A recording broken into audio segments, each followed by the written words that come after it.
ask you a question. Conor McGregor taking on Dos Anjos. Now, at my size, we can go up 10 pounds. It's no big deal. You're talking about a couple percent of body weight. At the featherweight division, I ask you this as a featherweight. How big of a difference does that 10 pounds make? Because that's going to be a storyline in this fight. Conor's people are saying it makes a big difference, but it favors us.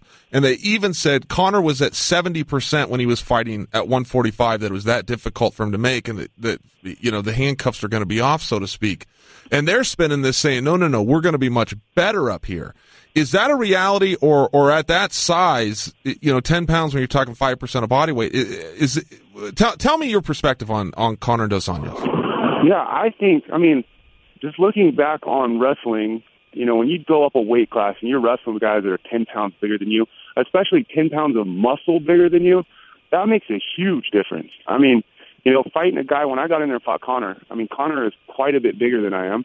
And, that's something that it takes energy out of you. You're going against, you're pushing against muscle, more muscle than you normally are. That's something that tires you out. Now with Conor going up fighting against guys that are the size of Dos Anjos, that's something that's going to, I think, in my opinion, weigh him down a bit.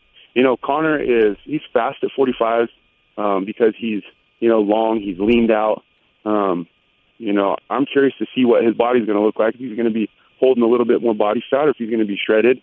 I think if he's holding on to a little bit more body fat, he might be a little bit slower.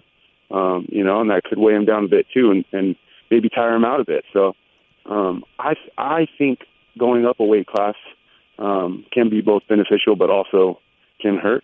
In this exact situation, I'm not 100% sure what the hell is going to happen.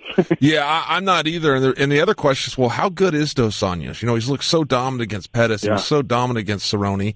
And he got absolutely dominated by Khabib. So, sometimes you scratch your head. When guys come out and they start somebody fast, like he did with Donald, sometimes, or like McGregor did with Aldo, sometimes it's hard for me to accept how good they are. I've got to see it over and over again to go, okay, he's just this good, and not just chalk it up to, well, he caught him early. Yeah, and that happens a lot in the sport. These gloves are tiny. Anything can happen at any time. And, you just never really know. When you see a guy go 5 rounds with somebody, and you can see their full arsenal, you can see their gas tank, you can see their mental state in those championship rounds, then you can really figure out who's tough and who's not. You know what I mean? Yeah, so, for sure. Yeah, I'm curious.